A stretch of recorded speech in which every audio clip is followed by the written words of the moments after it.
Kevin Gordon here from Autosavant.com with your August 7th edition of the Afternoon Commute. Before we get started, a couple of housekeeping items for the day. Do you ever have questions that you'd like answered by somebody who believes they know something about the automotive world? Well, feel free to leave them in the comments on previous days' afternoon commutes. I'm happy to answer them. One of the questions we got yesterday was, is this a Crown Broil bag? As it turns out, yes it is. It's one of the favorite things in the world for me, although I have to admit I've become a bit of a snob and it's quickly becoming a Crown Royal Special Reserve bag. The other thing, are there automotive products that you'd be interested in seeing being reviewed?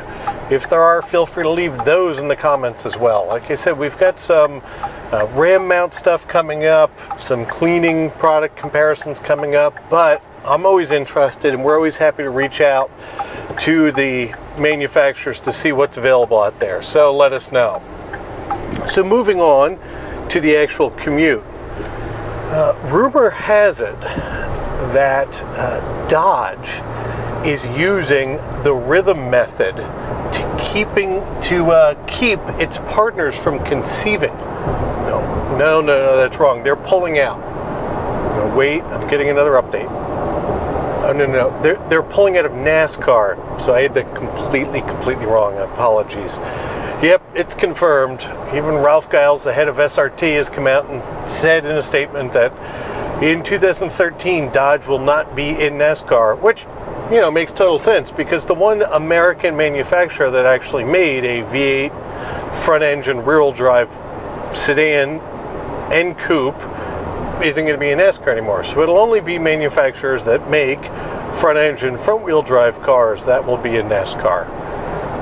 Well, except for Chevy's eventually going to come out with the SS Performance, but nevertheless, it's sad to see them go. But when the final major team decided that they were leaving them and moving over to Ford engines, it did seem like it was going to be inevitable. My guess is that we may see Hyundai in NASCAR before we see Dodge there again, although who knows. Sticking with Dodge and Chrysler's uConnect system that we had a chance to review and actually liked quite a bit for a touchscreen only infotainment system.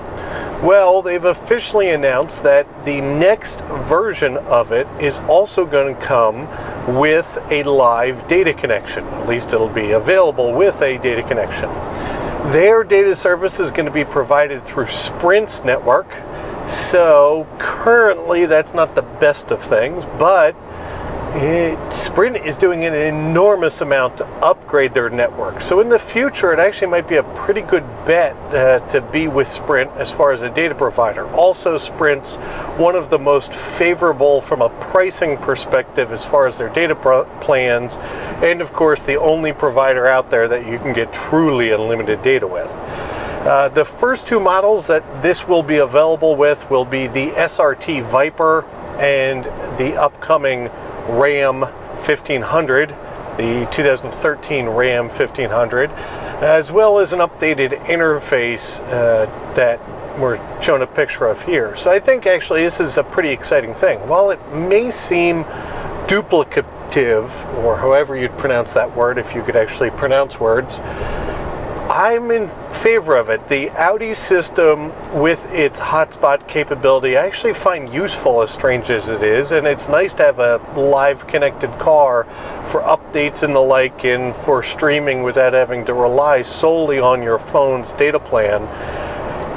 Specifically because of the fact that I've found that the connectivity between the phones and the cars with their smartphone applications that are supposed to interact with the car systems are less than reliable. Moving on to Hyundai. Hyundai has released pricing of their upcoming Santa Fe Sport, which, if you weren't paying close attention during the New York Auto Show, you may not realize that the Santa Fe is actually going to replace two Hyundai models. It's going to come in a short and a long wheelbase version. The first to come out is the Sport, which is the shorter wheelbase version.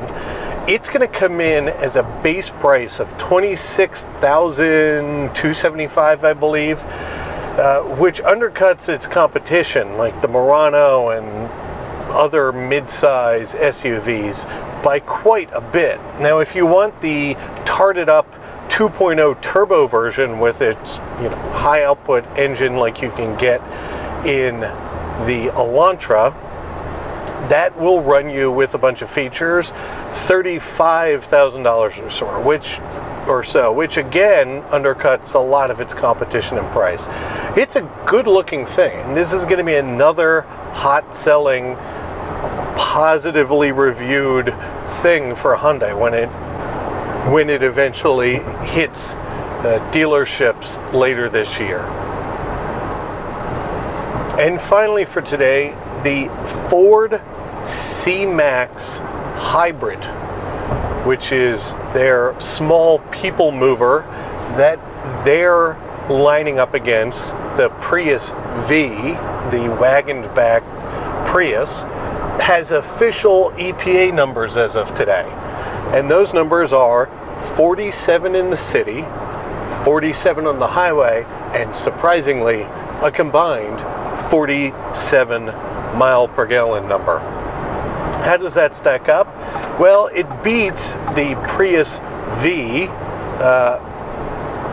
by most numbers. If you compare it to the standard Prius, it is down 3 miles per gallon on the combined number, but it's a pretty competitive thing for Ford. I mean, I do hope that this doesn't wind up just being a novelty car for Ford and actually becomes a bit of a volume seller and really can compete head-to-head with the Toyota. The other interesting note about the C-Max Hybrid, which really isn't all that greatly named of a product, is the fact that it can go 62 miles per gallon, got MPG in the brain, miles per hour on electricity alone, which is a pretty good feat for, extended range electric only propulsion.